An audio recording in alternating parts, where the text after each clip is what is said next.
نحمد و نصلی علی رسول الکریم اما بعد اعوذ باللہ من الشیطان الرجیم بسم اللہ الرحمن الرحیم۔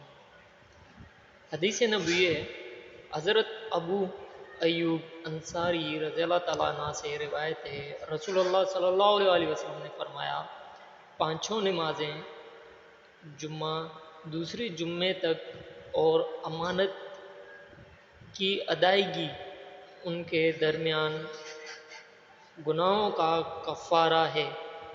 میں نے عرض کیا، امانت کی ادائیگی سے کیا مراد ہے؟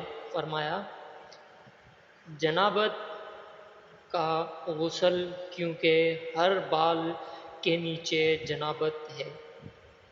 سنن ابن ماجہ حدیث نمبر 598۔